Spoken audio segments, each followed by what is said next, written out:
இயேசுவில் பிரியமானவர்களே, மிக முக்கியமான ஒரு செய்தியை உங்களோடு பகிர்ந்து கொள்ள இந்த நாளில் நான் ஆசைப்படுகிறேன்.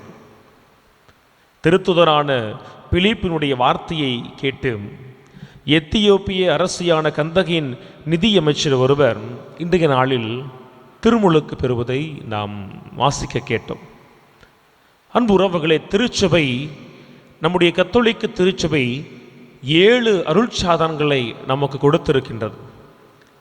இந்த 7 அருட்சாதனங்களை நாம் 3 பிரிவுகளாக பிரிக்கிறோம். புகுமுக அருட்சாதனங்கள், குணப்படுத்துகிற அருட்சாதனங்கள், பணியின் அருட்சாதனங்கள். ஒப்புரவும் நோயில் புசுதலும் அது நம்மை குணப்படுத்துகிற அருட்சாதனங்களாக இருக்கிறது. பாவத்திலிருந்து நம்மை கழுவி நம்முடைய குற்றங்களிலிருந்து நம்மை எல்லாம் கழுவுகிற பணியை செய்வதால் ஒப்புரவினையும் நோயில் பூசுதனையும் குணப்படுத்துகிற அருளடையாளமாக காண்கிறோம். பணியின் அருட்சாதனங்கள் என்பது திருமணமும் குருத்துவமும், அதாவது இல்லற கடமை, துறவற கடமை, இந்த இரண்டும் பணி செய்கிற அருளடையாளங்கள். மீதம் இருக்கிற புகுமுக அருளடையாளங்களை நாம் 3ஆய் காண்கிறோம். திருமுழுக்கு, நற்கருணை, உறுதி பூசுதல். நம்முடைய தமிழ் மரபில் புகு என்றால் நுழைதல் என பொருள். ஆக திருமுழுக்கினை பெறுகிற பொழுது நாம் தந்தையே என அழைக்கிற உரிமையை பெற்று வானக தந்தையோடு உறவில் நுழைகிறோம். நற்கருணையை பெறுகிற பொழுது இன்றைய நாள் நற்செய்தியில் வாசிக்க கேட்டதை போல மன்னக உணவல்ல, நிலை வாழ்வை தரக்கூடிய விண்ணக உணவாகிய இயேசுவோடு நாம் உறவில் நுழைகிறோம்.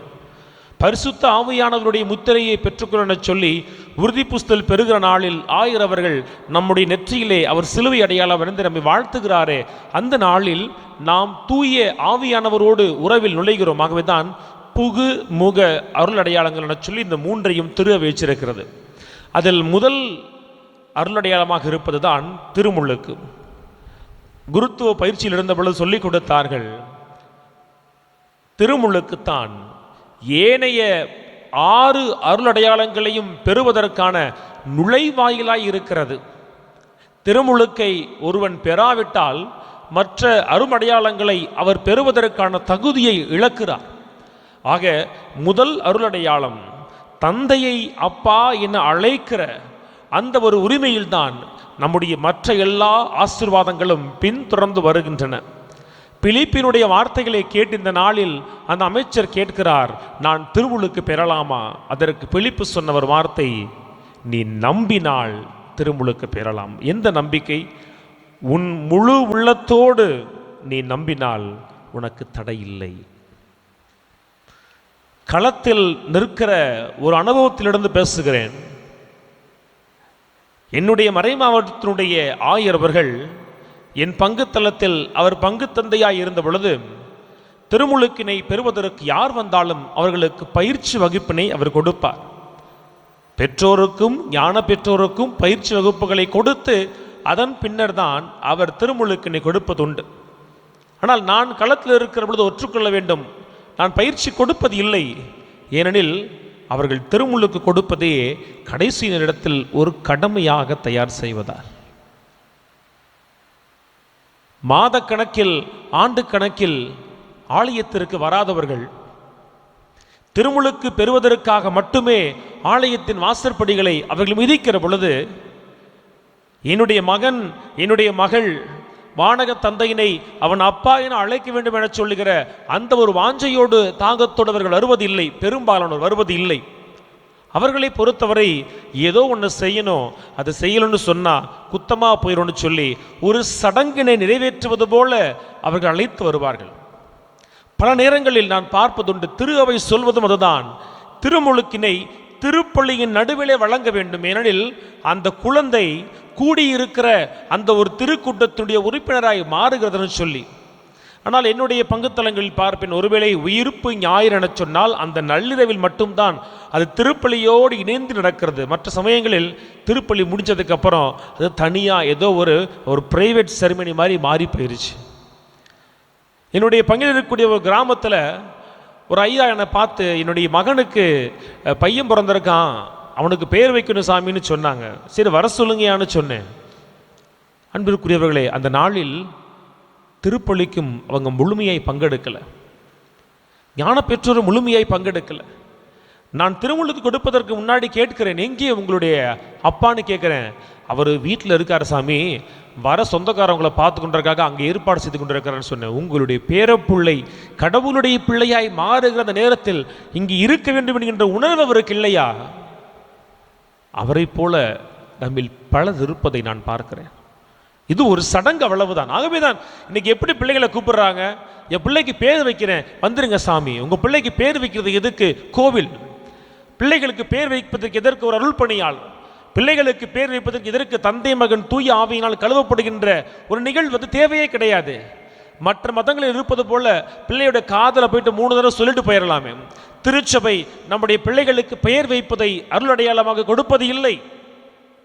மாறாக திருச்சபை ஒவ்வொரு குழந்தையும் வானக தந்தையினுடைய பிள்ளையாய் மாற்றுகிறதை தான் திருமுழுக்கிலே செய்கிறதுன்னு சொன்னா, அதை பிள்ளைகள் உணர வேண்டும்.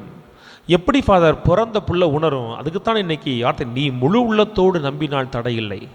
அந்த குழந்தைக்கு பக்குவம் இல்லை, அறிவு இல்லை. அதனால்தான் பெற்றோரும் ஞான பெற்றோரும் பிள்ளையின் சார்பாக அந்த நாளில் அவர்கள் வாக்குறுதியை கொடுக்கிறாங்க. அப்படி வாக்குறுதி கொடுக்கிற பொழுது பல நேரங்களில் எனக்கு திருமுழுக்கு கொடுக்கிற அந்த ஒரு ஆர்வமும் தாகமும் இருக்காது. ஏன்னு சொன்னால், ஜெபம் சொல்கிறப்ப ஜெபத்தை திருப்பி சொல்ல மாட்டாங்க, ஜெபம் திருப்பி சொல்ல தெரியாது. ஏதோ கடமைக்கு நிற்பார்கள், ஃபோட்டோ பிடிக்கிறதுக்கு மட்டும் நல்லா ஸ்டில்லு கொடுப்பாங்க. பல ஞான பெற்றோர் அதுக்கு முன்னாடி எப்போ கோயிலுக்கு வந்திருப்பாங்கன்னு தெரியாது, குடுகுடுன்னு கடைசி இடத்துல ஓடி வருவாங்க. பெற்றோருக்கும் ஞான பெற்றோருக்குமே அடிப்படையில் நம்பிக்கை இல்லாத பொழுது, பெற்றோருக்கும் ஞான பெற்றோருக்குமே நம்பிக்கை வேண்டும் என்கின்ற தாகம் இல்லாத பொழுது, எப்படி அந்த பெற்றோரும் ஞான பெற்றோரும் அறியாத அந்த குழந்தைக்கு கடவுளை கற்றுக் கொடுப்பார்கள், அறிமுகப்படுத்துவார்கள், நம்பிக்கையிலே வளர்ப்பார்கள்? தாய் தகப்பன்ட்ட என்ன இருக்கோ அதுதான் பிள்ளைக்கு வரும்.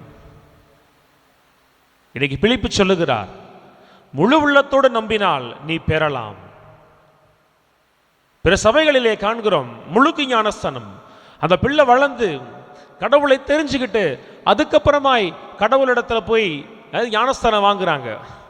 நம்முடைய திருச்சபை 2 ஞானஸ்தானத்தையும் அங்கீகரிக்குது. நல்லா புரிஞ்சுக்கணும். குழந்தை ஞானஸ்தானம் மட்டுமல்ல, முழுக்கு ஞானஸ்தானமும் தரலாம், எதிரானது கிடையாது. ஆனால் மற்ற இடங்களில் பார்க்கிறோமே, அவன் வளர்ந்து கடவுளை தேர்ந்து தெளிந்து கொண்டு ஏசப்பா யாருன்னு தெரிஞ்சுக்கிட்டு அப்புறம் வரான். ஆனால் நம்முடைய திருச்சபை அப்படி பிள்ளைகளை கைவிட்டு விடவில்லை. அவன் கடவுளை தெரிந்து கொள்ளுகிற நாள் வரை நம்பிக்கையின் காவலர்களாக பெற்றோரை ஞான பெற்றோரை கொடுக்கிறோம். ஆனால் அவர்களில் பெரும்பாலானவர்கள் இதை சடங்காய் மாற்றி வைத்து உணராமல் அதில் பங்கெடுப்பதனால தான் இன்றைக்கி நம்முடைய பல பங்குகளில் திருமுழுக்கு கொடுக்கிற பொழுது அதை நாம் கொண்டாடுவதில்லை, அதை நாம் உணர்வது இல்லை. என் பிள்ளை மாறுகிறான்னு சொல்லி சந்தோஷம் இல்லை.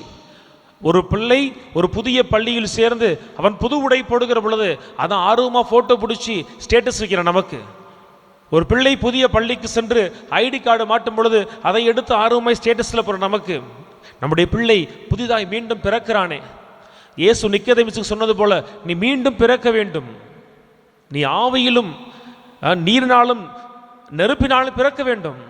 நம்முடைய பிள்ளை அந்த இடத்துல மீண்டுமாய் பிறப்படைகிறான். யாரோ ஒரு அப்பாவுக்கும் அம்மாவுக்கும் உடலளவில் இரத்தளவில் பிறந்த அவனும் அவளும் திருமுழுக்கை பெறுகிற பொழுது வானக தந்தையினுடைய மகனாய் மகளாய் மாறுகிறாங்களே, அந்த உணர்வு நம்ம எப்படி உந்தி தள்ள வேண்டும். ஆனால் நமக்கு அந்த ஒரு உந்துதலை இருக்காது. ஏன்னு கேட்டால், இன்னைக்கு திருமுழுக்கை நாம் சடங்காய் மாற்றிட்டோம். மனதார நம்பாவிட்டாலும் குடும்ப கார்டில் அந்த பிள்ளையுடைய பேருக்கு கீழே திருமுழுக்கு கொடுத்த இடமும் நாளும் தேதியும் எதுன்னு சொல்லி போடணும். அதுக்காய் ஒரு சடங்கு. உறவுகளை அழைச்சி பிள்ளையோட பேரை சொல்லணும், அதுக்கு ஒரு சடங்கு. உறவுகளை எல்லாம் அழைச்சி ஏற்கனவே செஞ்ச மொய்யை வாங்கணும், அதுக்கு ஒரு சடங்கு.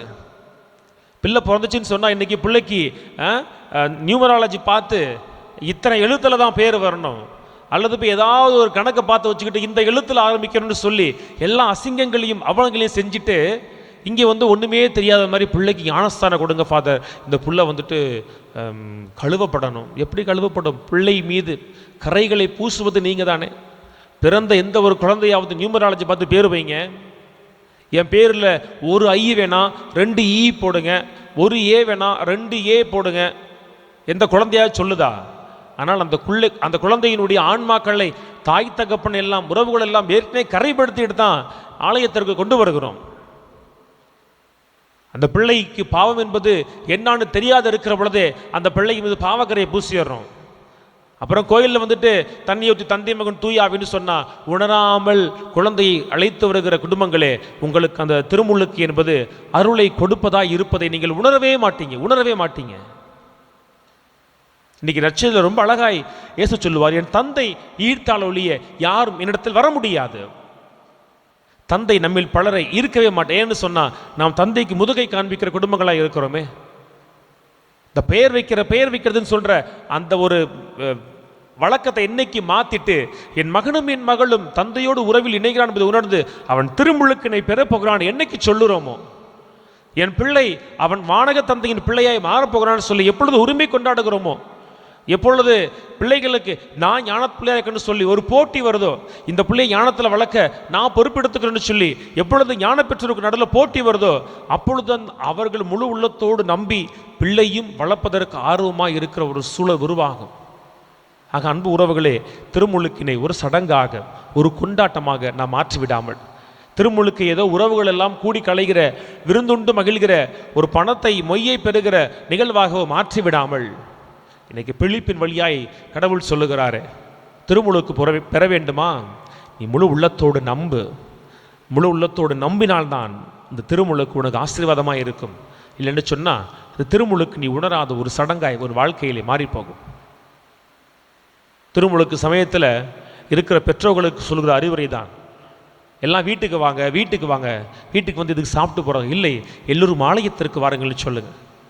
என் பிள்ளை கழுவப்படுகிற பொழுது, என் பிள்ளை ஏற்றுக்கொள்ளப்படுகிற பொழுது, என் பிள்ளையை சூழ்ந்திருந்து நீங்கள் எல்லாம் பாருங்கள். என் பிள்ளையை ஆண்டவருடைய பாதத்தில் வச்சு நீங்கள் ஆசீர்வதிங்கன்னு சொல்லுங்க. அதுதான் பிள்ளைக்கு கிடைக்கிற உண்மையான ஆசீர்வாதம். ஆண்டவருடைய ஆலயத்தில் திருமுழுக்கு பெற்றவுடன் அந்த பிள்ளைக்காய் நீங்கள் ஜெபித்தீர்களே, பிள்ளைக்காய் நம்பிக்கை அறிக்கையிட்டீர்களே, பிள்ளைக்காய் புனிதர்களுடைய மன்றாட்டை பாடினீர்களே, அந்த ஆசீர்வாதம் இந்த பிள்ளை மேலே இருக்கட்டும். வந்து என் பிள்ளைக்காய் கோயிலில் ஜெபிச்சு தலையில் கை வச்சு ஆசீர்வாதம் பண்ணுங்கன்னு சொல்லுங்கள். அதுதான் உண்மையான விருந்து.